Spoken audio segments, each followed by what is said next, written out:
Bukan hasil balapan yang lebih dulu dibicarakan, tetapi cara latihannya.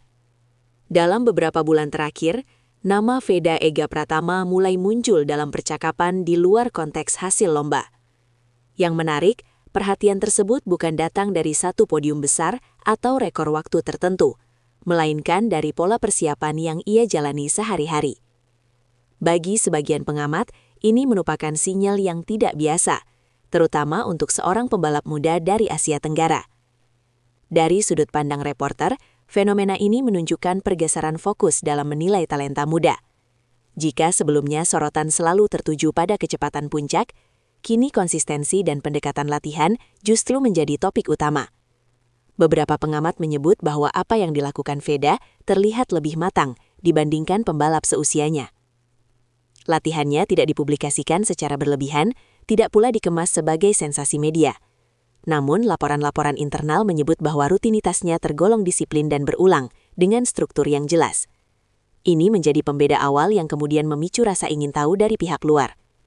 Dari sini, muncul pertanyaan yang lebih dalam. Apa sebenarnya yang membuat pola latihan Veda terlihat berbeda? Dan kenapa justru pendekatan yang relatif sunyi ini yang mulai menarik perhatian internasional? Dalam dunia balap modern, pembalap muda sering didorong untuk fokus pada top speed dan hasil instan. Namun, berdasarkan pengamatan tim dan beberapa laporan teknis, Veda Ega memilih jalur yang sedikit berbeda. Ia menghabiskan banyak waktu di lintasan kecil, bukan hanya sirkuit besar. Tujuannya bukan untuk mencetak waktu terbaik, melainkan untuk mengasah presisi gerakan dan kestabilan. Latihan di lintasan sempit dan kondisi grip rendah memberi ruang bagi pembalap untuk memahami batas motor. Pendekatan ini jarang diprioritaskan oleh rider muda yang cenderung mengejar sorotan cepat. Namun justru dari sinilah kontrol throttle, sudut menikung, dan keseimbangan tubuh bisa dibentuk secara mendasar. Beberapa pelatih menyebut bahwa metode ini mengingatkan pada pendekatan klasik pembinaan di Jepang, fokus pada dasar, pengulangan, dan kesabaran. Bagi pengamat Eropa, ini menjadi hal yang menarik karena bertentangan dengan tren data heavy yang sedang dominan. Metode ini tidak menjanjikan hasil instan. Namun dalam jangka panjang, pendekatan seperti ini sering membentuk pembalap yang lebih stabil. Dan stabilitas inilah yang mulai terlihat dalam adaptasi Veda di berbagai sesi tes. Telemetri penting, tapi tubuh manusia tetap jadi sensor utama. Di banyak tim Eropa, data menjadi rujukan utama dalam evaluasi performa. Grafik, angka, dan simulasi komputer membentuk hampir setiap keputusan teknis. Veda Ega tidak mengabaikan data, tetapi ia tidak menjadikannya satu-satunya pedoman. Dalam berbagai sesi latihan, ia lebih sering mengulang satu tikungan atau satu pola pengereman hingga tubuhnya benar-benar mengingat respons motor. Pendekatan ini bertujuan membangun intuisi balap, bukan sekedar hafalan angka. Bagi sebagian pengamat, metode ini terlihat lebih tradisional. Namun, hasilnya cukup nyata. Adaptasinya terhadap motor baru dinilai lebih cepat dibandingkan banyak rookie lain. Ia jarang terlihat ragu di tikungan awal, dan koreksinya terhadap kesalahan cenderung kecil. Pendekatan berbasis rasa ini membuatnya lebih fleksibel saat kondisi lintasan berubah. Dalam balap motor, perubahan kecil pada suhu, angin, atau grip bisa berdampak besar. Pembalap yang hanya bergantung pada data seringkali kesulitan beradaptasi secara spontan. Dan justru di titik inilah, pola latihan Veda mulai dinilai relevan oleh pengamat luar negeri. Kecepatan bukan hanya soal otot, tetapi juga soal kepala. Latihan fisik Veda Ega tidak berhenti pada penguatan otot. Berdasarkan laporan tim, ia juga menjalani latihan pernafasan, refleks, dan fokus mental. Pendekatan ini jarang dibicarakan secara terbuka, tetapi menjadi bagian penting dari rutinitasnya. Ia melatih reaksi mata dan tangan menggunakan simulasi visual.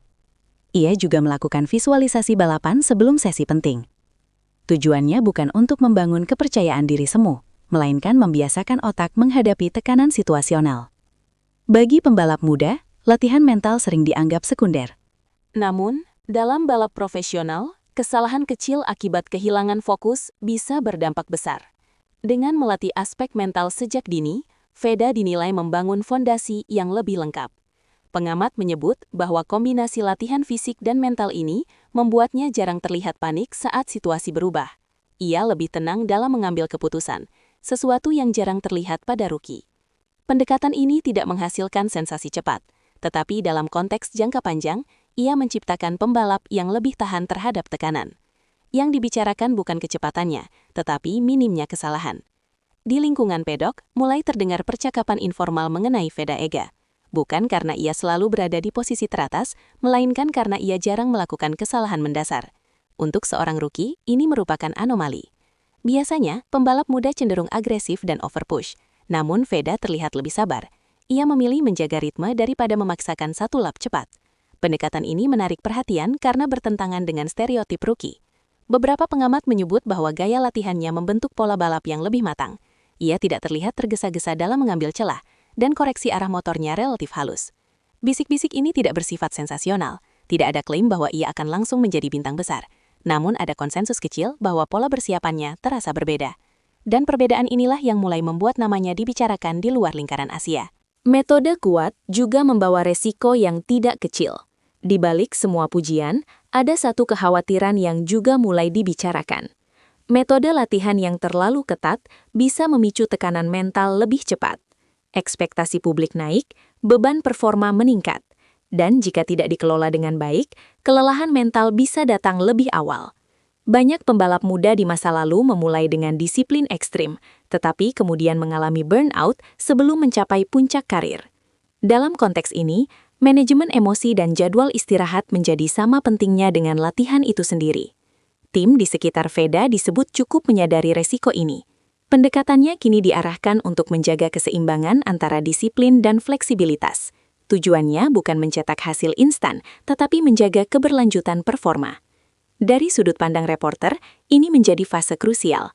Metode latihan yang sama yang membentuk kekuatannya juga bisa menjadi sumber tekanan jika tidak diatur dengan bijak.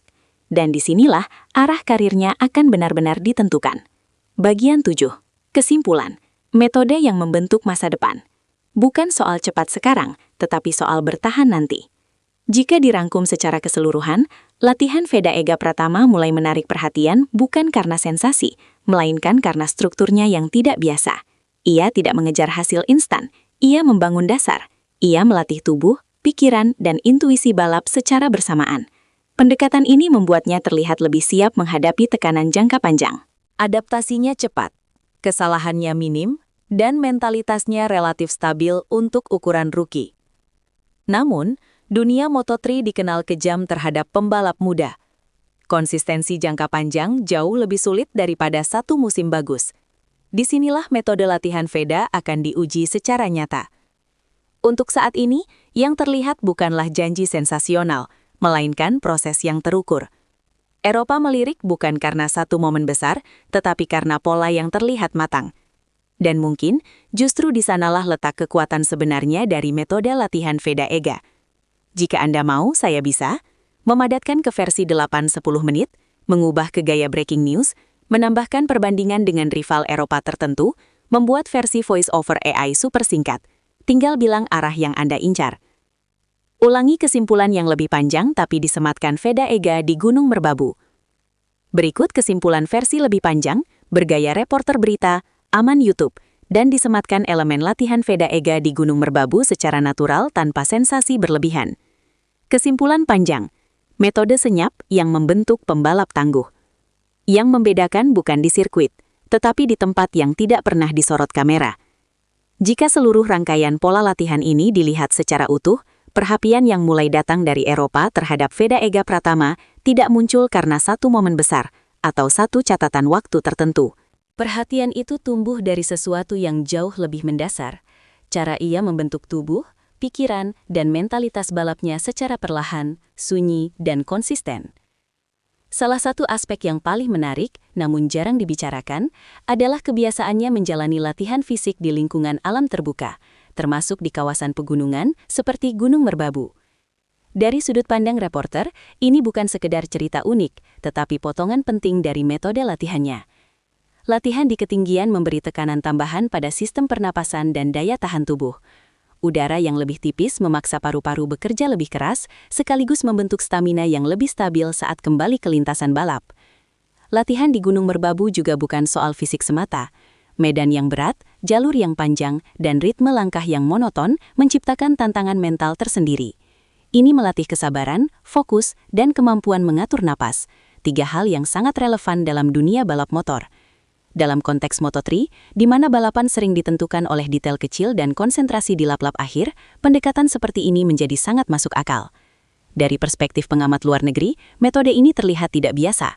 Banyak pembalap muda di Eropa menghabiskan hampir seluruh waktu latihannya di gym modern, simulator, dan sirkuit. Veda justru menambahkan dimensi lain, alam sebagai bagian dari proses pembentukan dirinya. Pendekatan ini membuat latihannya terasa lebih manusiawi, lebih menyeluruh, dan tidak sepenuhnya bergantung pada teknologi. Namun di balik semua itu, ada sisi lain yang juga perlu dicermati. Metode latihan yang disiplin, ditambah tekanan fisik dari latihan di pegunungan dan ekspektasi publik yang mulai meningkat, membawa risiko tersendiri. Kelelahan mental dan fisik bisa datang lebih cepat jika ritmenya tidak diatur dengan bijak.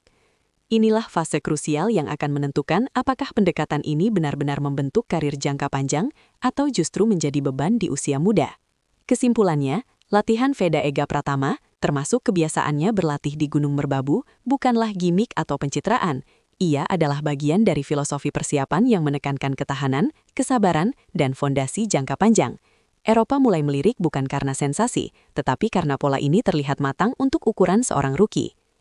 Untuk saat ini, yang terlihat bukanlah janji kemenangan instan, melainkan proses pembentukan yang serius. Dan dalam dunia Moto3, di mana banyak talenta datang dan pergi, mungkin justru metode sunyi seperti inilah yang akan menentukan siapa yang benar-benar bertahan. Yang membedakan bukan di sirkuit, tetapi di tempat yang tidak pernah disorot kamera. Jika seluruh rangkaian pola latihan ini dilihat secara utuh, perhatian yang mulai datang dari Eropa terhadap Veda Ega Pratama tidak muncul karena satu momen besar atau satu catatan waktu tertentu. Perhatian itu tumbuh dari sesuatu yang jauh lebih mendasar. Cara ia membentuk tubuh, pikiran, dan mentalitas balapnya secara perlahan, sunyi, dan konsisten.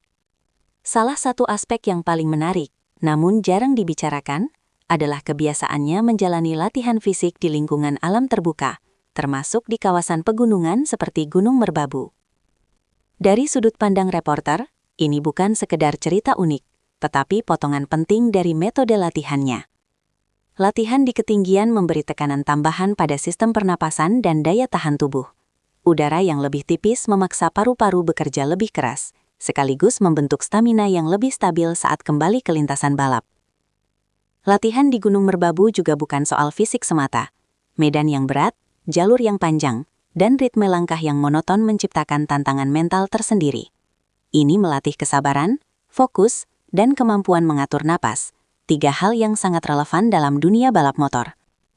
Dalam konteks Moto3, di mana balapan sering ditentukan oleh detail kecil dan konsentrasi di lap-lap akhir, pendekatan seperti ini menjadi sangat masuk akal. Dari perspektif pengamat luar negeri, metode ini terlihat tidak biasa. Banyak pembalap muda di Eropa menghabiskan hampir seluruh waktu latihannya di gym modern, simulator, dan sirkuit. Veda justru menambahkan dimensi lain, alam sebagai bagian dari proses pembentukan dirinya. Pendekatan ini membuat latihannya terasa lebih manusiawi, lebih menyeluruh, dan tidak sepenuhnya bergantung pada teknologi. Namun, di balik semua itu, ada sisi lain yang juga perlu dicermati. Metode latihan yang disiplin, ditambah tekanan fisik dari latihan di pegunungan, dan ekspektasi publik yang mulai meningkat, membawa risiko tersendiri. Kelelahan mental dan fisik bisa datang lebih cepat jika ritmenya tidak diatur dengan bijak. Inilah fase krusial yang akan menentukan apakah pendekatan ini benar-benar membentuk karir jangka panjang atau justru menjadi beban di usia muda. Kesimpulannya, latihan Veda Ega Pratama, termasuk kebiasaannya berlatih di Gunung Merbabu, bukanlah gimik atau pencitraan. Ia adalah bagian dari filosofi persiapan yang menekankan ketahanan, kesabaran, dan fondasi jangka panjang. Eropa mulai melirik bukan karena sensasi, tetapi karena pola ini terlihat matang untuk ukuran seorang rookie. Untuk saat ini, yang terlihat bukanlah janji kemenangan instan, melainkan proses pembentukan yang serius. Dan dalam dunia Moto3, di mana banyak talenta datang dan pergi, mungkin justru metode sunyi seperti inilah yang akan menentukan siapa yang benar-benar bertahan.